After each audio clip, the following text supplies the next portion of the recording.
कमलेश कुमार तलपड़े का पूछ रहे हैं, वन साइड 128 किलोमीटर जाना है, टोटल 256 किलोमीटर डेली रनिंग है, टिगोर ईवी कैसी रहेगी या फिर नेक्सॉन ईवी।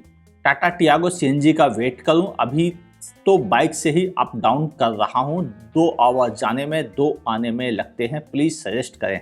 22 दिन का अप एंड डाउन है, दोनों ही कंडीशन में आपकी ना तो टिगोर ईवी सक्सेसफुल रहेगी ना ही नेक्सॉन ईवी। आपको या तो MG ZS ईवी के साथ जाना पड़ेगा या फिर आपके लिए टियागो सीएनजी ही बेहतर ऑप्शन रहेगी। मेरे हिसाब से रुक जाइए, टियागो सीएनजी के आने का वेट कीजिए। अब बढ़ते हैं अगले सवाल की तरफ जो पूछा है फनी वर्ड ने। Good idea for old car owner, ये सही है कि न्यू कार को सब अपनी पुरानी कार भी बेचनी नहीं पड़ेगी, ना रोड पर ज़्यादा ट्रांसपोर्ट पड़ेगा। हाँ, यह सही है, यह एक अच्छा ऑप्शन था कि आप वैगन आर को जिस तरह से हमने इलेक्ट्रीफाइड करके दिखाया था, अगर आपसे वो वीडियो मिस हो गया हो तो प्लीज़ आई बटन पर क्लिक करके ज़रूर देखिएगा। उसे लाखों लोगों ने देखा है और सराहा है। ये सही है कि इंडिया ने नई स्क्रैपेज पॉलिसी दे दी है जिसमें कि बहुत सारे नियम लगा दिए गए हैं और इस नियम से सबसे बड़ा नुकसान कस्टमर को ही होने वाला है। बेहतर होता कि गवर्नमेंट इस पर भी विचार करती कि वह पुरानी कारों को अगर आप इलेक्ट्रीफाइड कर सकते हैं तो हम आपको ज़्यादा बेहतर लॉन्ग रनिंग पीरियड दे पाएंगे। अगर ऐसा करती गवर्नमेंट तो ज़्यादा बेहतर रहता है, लेकिन अफसोस गवर्नमेंट ने इस पर जोर नहीं दिया और यह आइडिया मुझे नहीं लगता अब आगे और सर्वाइव कर पाएगा। बढ़ते हैं अगले सवाल की तरफ। पूछा है विवेक आहूजा ने, मेरे पास डिजायर VXI 2014 मॉडल है, अब तक 43,000 किलोमीटर चली है, कार की कंडीशन भी बहुत अच्छी है, मेरी टोटल 4 पर्सन्स की फैमिली है, मियाँ बीवी 2 बच्चे। क्या इसको बेच के नई ऑटोमेटिक कार जैसे आर्टिगा, ब्रेजा या एस्क्रॉस लेनी चाहिए या हमें 50,000 रुपये खर्च करके CNG लगवाकर 3-4 साल चलाकर ईवी के बारे में सोचना चाहिए? ऐसे भी बिना कोई छेड़खानी करे पेट्रोल पर ही चलाते रहना चाहिए। आप हमें एक अच्छा ऑप्शन बताएं और ईवी का क्या वेट करूं?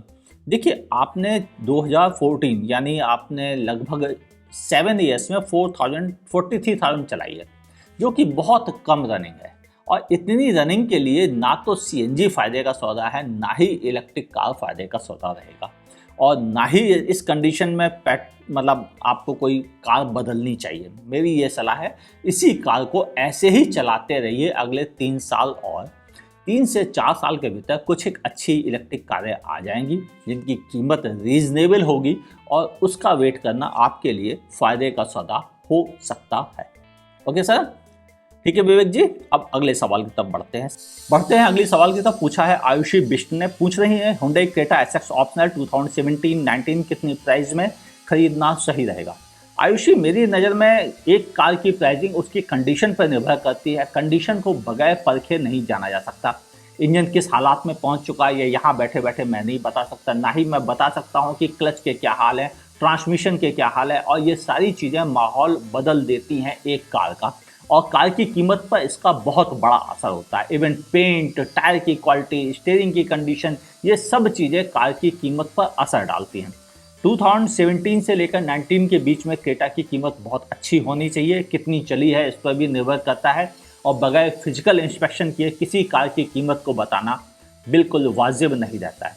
कार की कीमत शहरों पर भी निर्भर करती है। दिल्ली में जिस कार की कीमत ज़्यादा है, हो सकता है कि उस कार की कीमत पटना में कम हो और चेन्नई में और भी कम हो, या हो सकता है वहाँ ज़्यादा हो, तो यह इस पर भी निर्भर करता है। तो पुरानी कार की कीमत दूर बैठ के बता पाना ऑलमोस्ट इम्पॉसिबल है, और अगर बताऊंगा तो वह गलत ही होगी।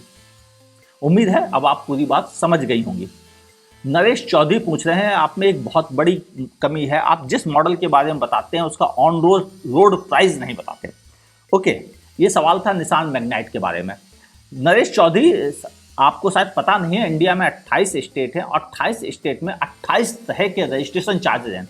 अगर मुझे ऑन रोड प्राइसिंग बतानी पड़ेगी तो 28 स्टेट की अलग अलग ऑन रोड प्राइसिंग बतानी पड़ेगी, जिसमें मेरा कम से कम 12 से 15 मिनट बर्बाद जाएगा। फिर समझिए, उसके बाद 15 इंश्योरेंस हैं और 15 इंश्योरेंस की कॉस्ट अलग अलग होती है। यानी मुझे दिल्ली शहर के ऑन रोड प्राइसिंग बतानी पड़ेगी तो दिल्ली शहर की 15 प्राइसिंग बतानी पड़ेगी, फिर हरियाणा की 15 बतानी पड़ेंगी, फिर जम्मू कश्मीर की 15 बतानी पड़ेंगी, और ऐसे करते करते पूरा वीडियो नहीं, एक महाभारत का गाथा बन जाएगा।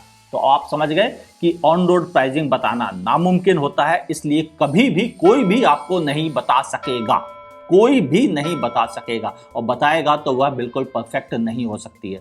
बेहतर तरीका इसका क्या है ऑन रोड प्राइस जानने का? अपने लोकल डीलर से कांटेक्ट कीजिए, ओके, हमसे प्राइस का आइडिया लीजिए, लोकल डीलर के पास जाकर एक्यूरेट प्राइसिंग पता कर लीजिए। उम्मीद है अब आप सही बात समझ गए होंगे कि प्रॉब्लम हमारे बताने में नहीं है, प्रॉब्लम यह है कि हम बता सकते नहीं, और बताएंगे तो वह आपके काम आएगी नहीं, क्योंकि 1 महीने बाद 2 महीने बाद प्राइसिंग फिर बदल जाएंगी। उम्मीद है अब आप पूरी बात समझ चुके होंगे। बढ़ते हैं अगले सवाल की तरफ जो पूछा है मनीष चौहान ने। मनीष जी पूछे, महिंद्रा स्कॉर्पियो कैसी रहेगी? 5 साल चलानी है, 250 kilometre per day Indian road पर, विलेज और है।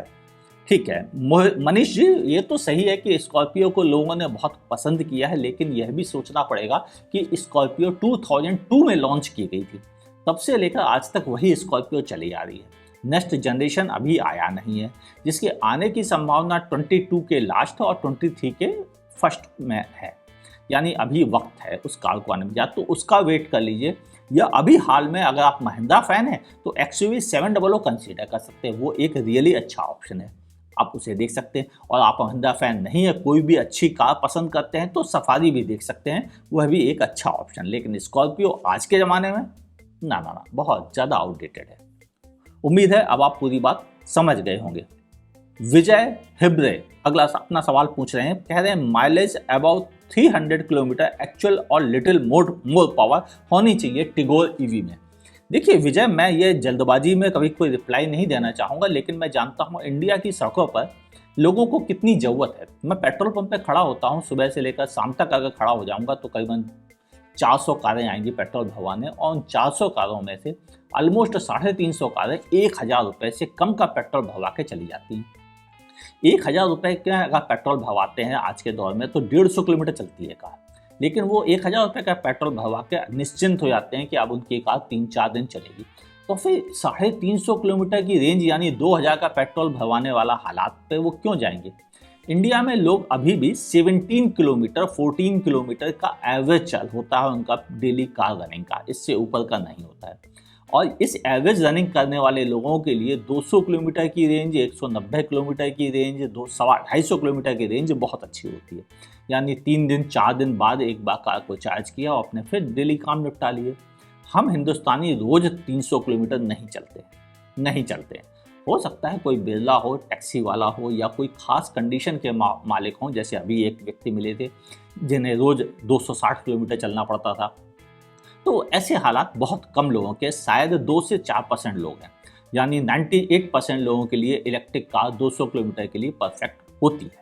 उम्मीद है अब आप पूरी बात समझ गए होंगे। हम इंडियंस वैसे हो गए जिन्हें हर कुछ ज़्यादा चाहिए, भले उसका इस्तेमाल नहीं करें। हमारे पास 55 लीटर का पेट्रोल टैंक होता है और हम उसमें 1000 रुपये का पेट्रोल भराते हैं, और फिर भी कहते हैं कि हमें ज़्यादा रेंज चाहिए।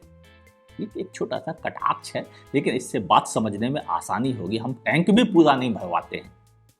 तो आप समझ गए कि हमारी ज़रूरतें उतनी नहीं है जितना हम उम्मीद लगा के बैठे हैं अपने आप से, वो गलत है।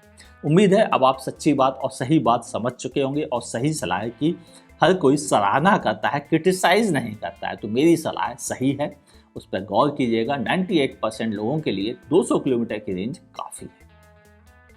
अब बढ़ते हैं अगले सवाल की तरफ जो पूछा है पुनेश दुबाई ने।